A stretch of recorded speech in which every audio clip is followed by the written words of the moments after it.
O termo teologia do grego nós não encontramos na Bíblia Sagrada, mas o seu fundamento, o seu elemento principal, a sua base, revelação, escritura sagrada, a Bíblia, nós encontramos.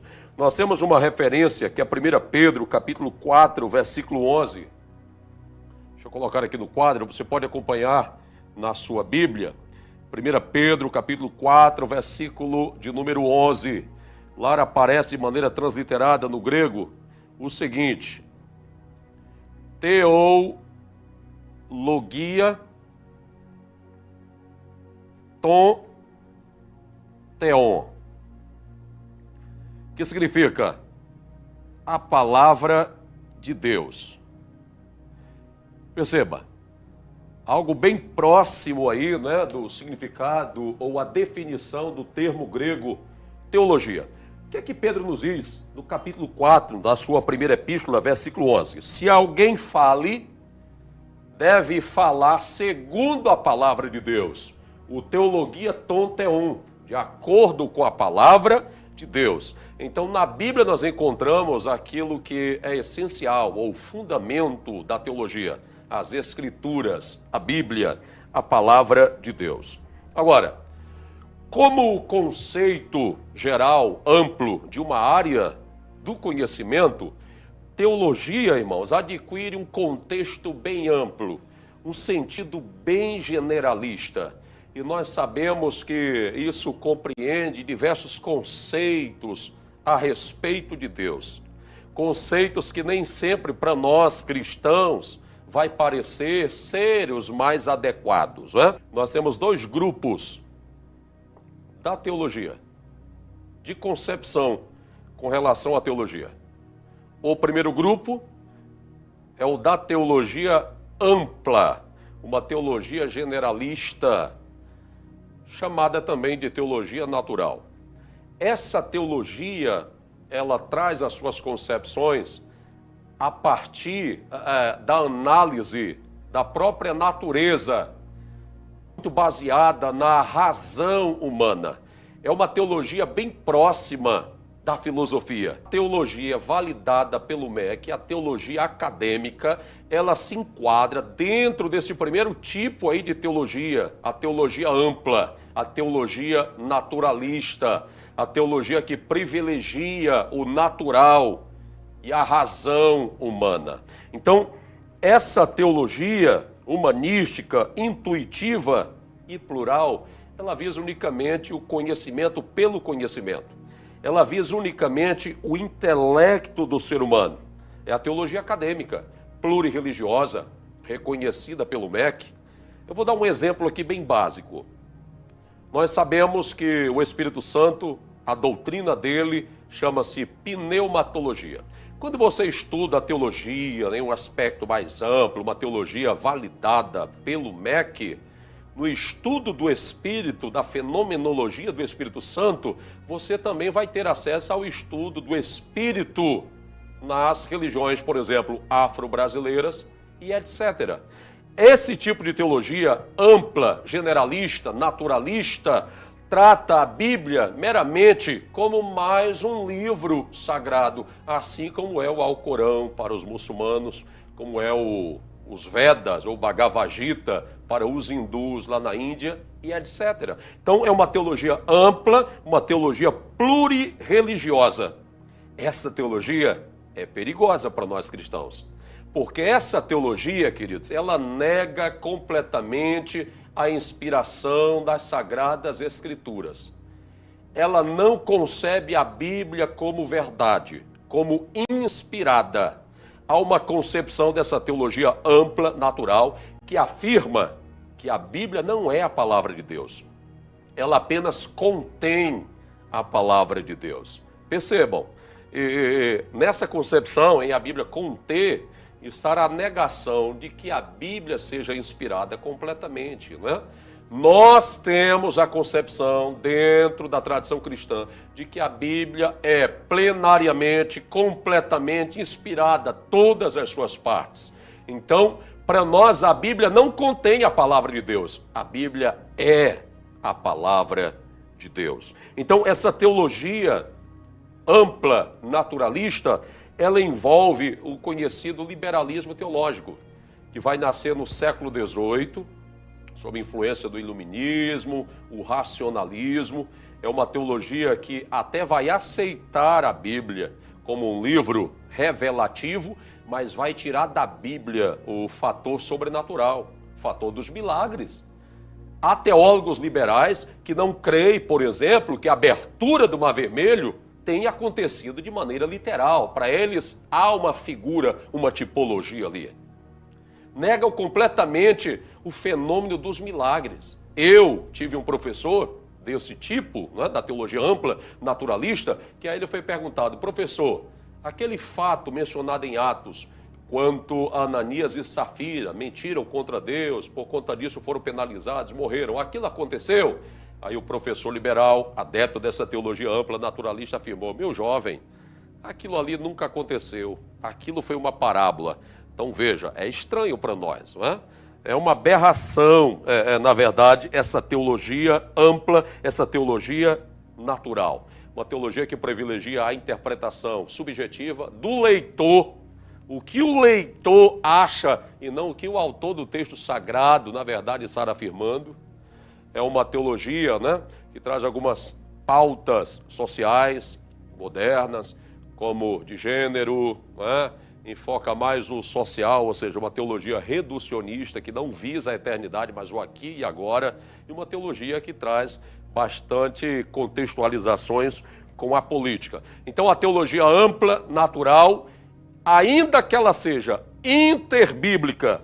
Pastor, e o que é uma teologia ou um discurso interbíblico? Vou colocar aqui no quadro. Interbíblico. Interbíblico é aquilo que tem a ver com a Bíblia, que se relaciona com a Bíblia, não de maneira geral e direta, mas às vezes de maneira indireta. Agora, esse tipo de teologia, além de ser interbíblica, cita vagamente a Bíblia, tem uma certa relação, é uma teologia que, em segundo lugar, é antibíblica, porque ela nega completamente a Bíblia como escritura inspirada e como palavra de Deus. Qual o segundo grupo, então, da teologia? Já vimos agora a ampla, a natural. Esse grupo é da teologia estrita, chamada também de teologia dogmática. Dogma vem do grego doken, aquilo que parece bom. Essa teologia estrita é também chamada de teologia ortodoxa. O termo grego também, ortodoxo, o prefixo orton, aquilo que é reto, e doxa do grego é fé. Então, a teologia genuinamente bíblica, ela é ortodoxa, ela é dogmática, ela é praticada somente por aqueles que leem e crê nas Escrituras. Para os outros, os adeptos lá daquele primeiro grupo da teologia ampla, teologia naturalista, quem pratica essa teologia aqui restrita, mas genuína, bíblica, eles chamam de teologia fechada, teologia fundamentalista.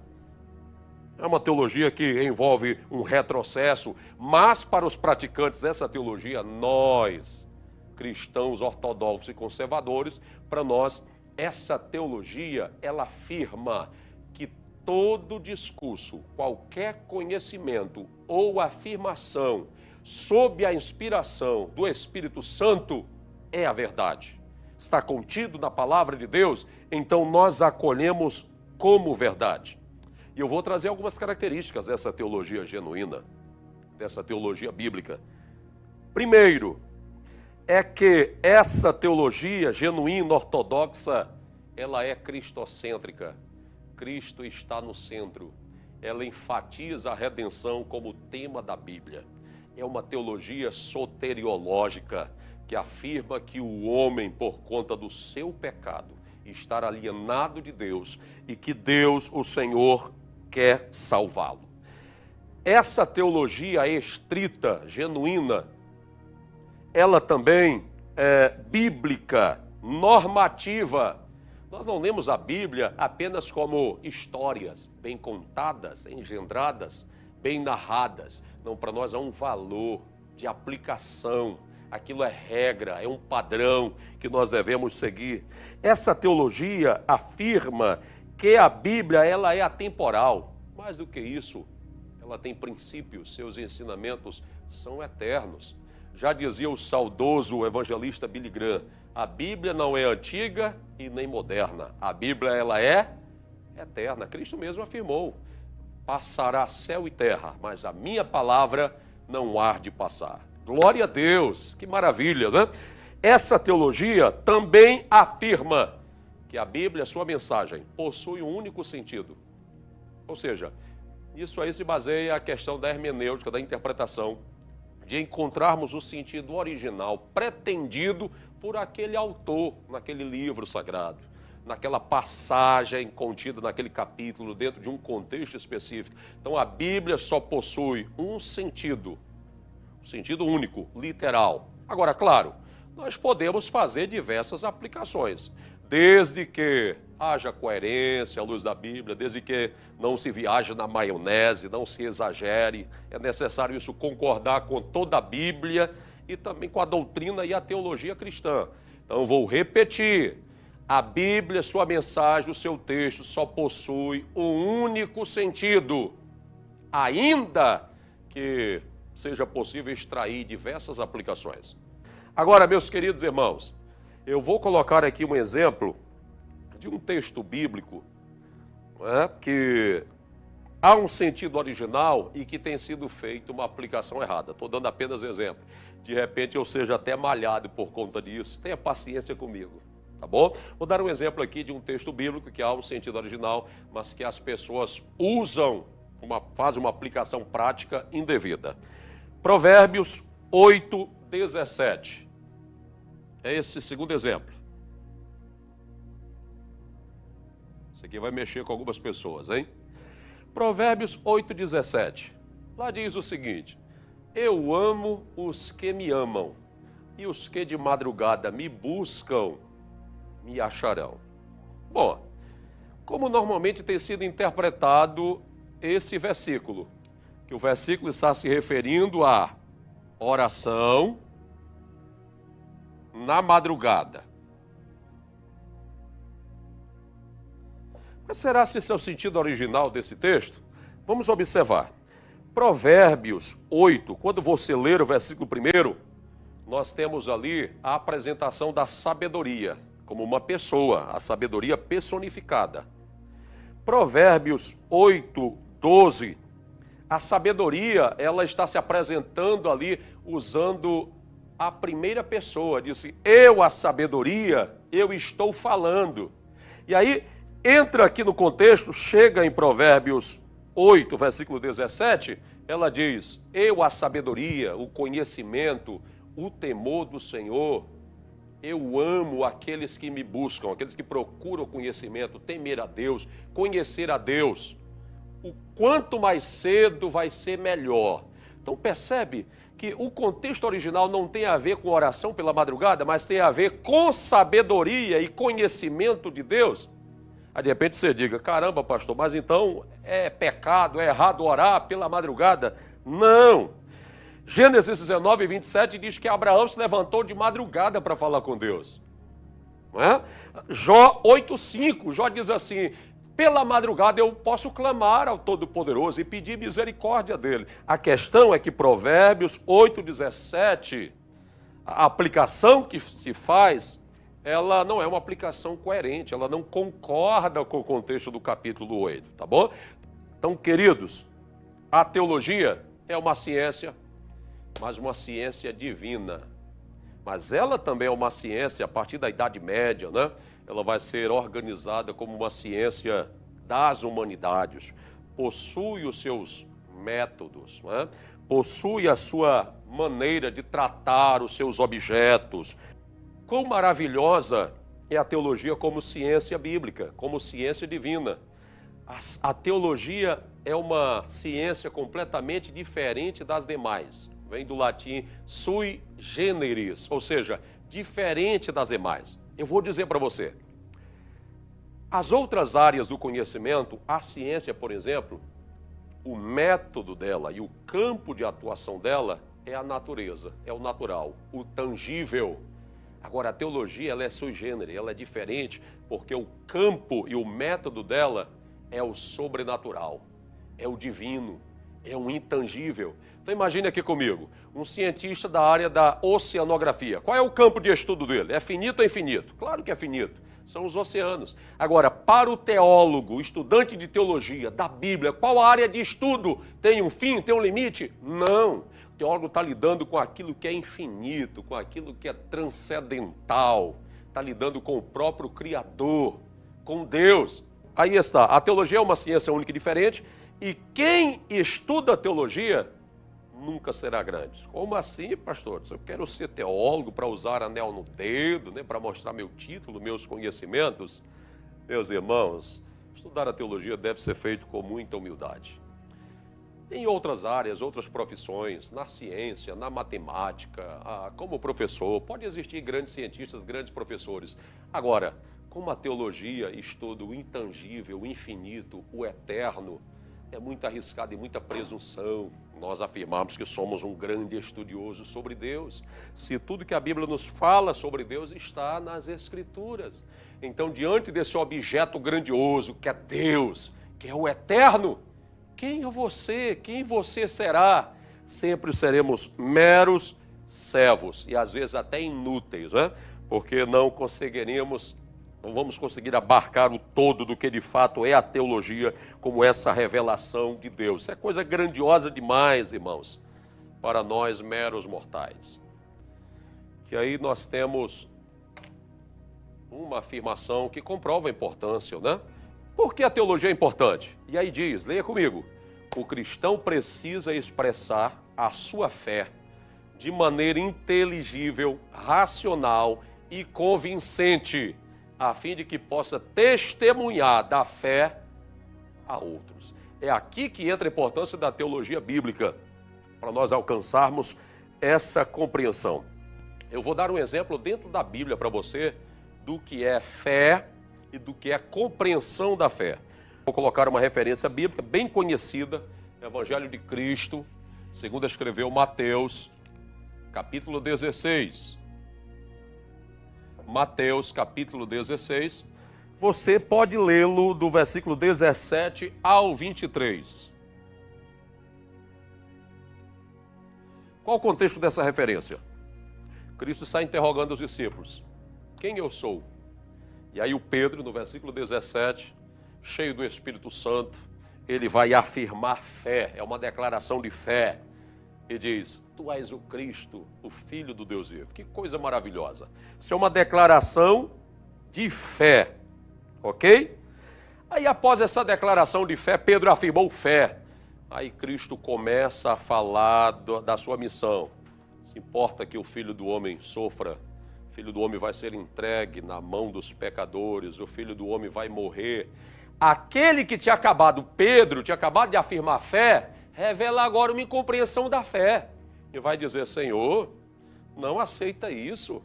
Não se te dá, não se permite tal coisa. Aquele que acabou de afirmar fé, ele vai ser repreendido por falta de compreensão da fé. Aí Cristo vai dizer a ele no versículo 23, para trás de mim, Satanás, pois que me serves de tropeço. Então veja, primeiramente, Pedro foi felicitado, elogiado pela fé quando ele manifestou, quando ele disse, tu és Cristo, o Filho do Deus vivo. Só que em segundo lugar, ele foi repreendido pela falta de compreensão dessa fé. Já não era mais uma questão de fé. Fé, o apóstolo Pedro tinha, mas era uma questão de falta de compreensão. Pedro não tinha um conhecimento adequado das Escrituras, das profecias do Antigo Testamento quanto a Cristo, e nem conhecia bem a vontade de Deus relacionado a Cristo. Então veja que interessante, como é importante, não basta ter fé para a salvação, sou salvo, não é necessário compreendermos esta fé, a fim de transmitirmos aos outros também. Então nós temos aí no slide seguinte, aí está, então por que o conhecimento teológico é importante para a vida e a fé cristã? Por causa da necessidade de conhecimento. Em 5 pontos, nós temos aí a importância. Primeiro, por causa da necessidade de conhecimento da natureza intelectual do ser humano. Todo ser humano, ele busca conhecimento, conhecer, ok? Então a teologia é uma área que deve ser prioridade para o ser humano, principalmente para o cristão. Pode voltar para o slide. Em segundo lugar, por que o conhecimento teológico é importante? Por causa da necessidade de conhecimento para o desenvolvimento do caráter cristão. Então, há um estágio ali. Eu conheço e eu aplico esse conhecimento na minha vida. Quando eu compreendo isso, usando a minha razão, a minha compreensão, quando eu faço sentido, eu aplico isso à minha vida. Em terceiro lugar, por que teologia é importante para a vida cristã? Por causa da necessidade de conhecimento para a organização e exposição das doutrinas cristãs. Você já imaginou, hoje na escola bíblica, nós temos acesso a uma revista, um material que está bem organizado, estruturado, bem embasado, com as referências bíblicas. Se tivesse desorganizado, não é? Se ninguém estudasse, ninguém procurasse compreender e organizar, ver o que a Bíblia diz de maneira sistemática sobre oração, sobre salvação, se já estando organizado todo o sistema de doutrinas da teologia cristã, há muitas controvérsias e debates, inclusive muitos inúteis, imagine se não tivesse. Então há uma vantagem, é você compreender a Bíblia, os temas da Bíblia de maneira organizada. Só quem tem conhecimento bíblico e teológico pode fazer isso. O slide, quarto lugar, por que é importante o estudo da teologia? Por causa da necessidade de conhecimento para a defesa da fé, ou seja, aquilo que se professa. Para você defender a fé, para você falar da fé, praticar apologética, você precisa conhecer aquilo que você crê, aquilo que você vai usar como argumento. Em quinto lugar, no nosso slide, por que é importante a teologia para a vida e a fé cristã? Por causa da necessidade de conhecimento para a pregação e propagação do Evangelho. Então, quem prega, quem se expõe, quem evangeliza, precisa ter conhecimento bíblico e teológico para ter o que dar no momento da ministração. Não é que isso vai anular o Espírito Santo. Pelo contrário, o Espírito Santo vai poder usar esses recursos de uma maneira organizada, a fim de que o nome do Senhor seja glorificado. Então, meus irmãos, vejam que quão importante é a teologia cristã, bíblica, genuína. Quão importante ela é para o seu dia, para a sua vida, para o seu ministério, para a sua compreensão. Eu vou colocar aqui aquilo que John Wesley, do século XVII, afirmava, que a verdadeira teologia, ela é feita para a mente, ou seja, conhecimento. Estou colocando aqui no quadro. A verdadeira teologia não é feita apenas para a mente, não fica restrita apenas ao intelecto, senão vai se tornar um mero intelectual. Mas ela é feita também para o coração, dizia John Wesley. Que é isso aqui? Fervor espiritual. E em terceiro lugar, a genuína teologia, ela é feita com as mãos. E o que isso significa? Serviço. A teologia, ela é serva da igreja. Então, o conceito que você tem de que teologia apaga o fogo do espírito, anula o fervor ou esfria, talvez seja uma teologia apenas para o intelecto, para a mente. De fato, essa aí é mecânica, vazia. Agora, a verdadeira teologia, ela não se restringe apenas à mente, mas ela também alcança o coração, te dá fervor espiritual. E ela também te faz usar as mãos. Você vai servir a igreja naquilo que é necessário do ministério para o qual Deus te chamou. Então, vamos fazer teologia? Que Deus te abençoe nessa decisão e que você fique convicto de que a teologia é importante para a fé e também para a vida cristã. Vamos para o intervalo e daqui a pouquinho nós voltamos.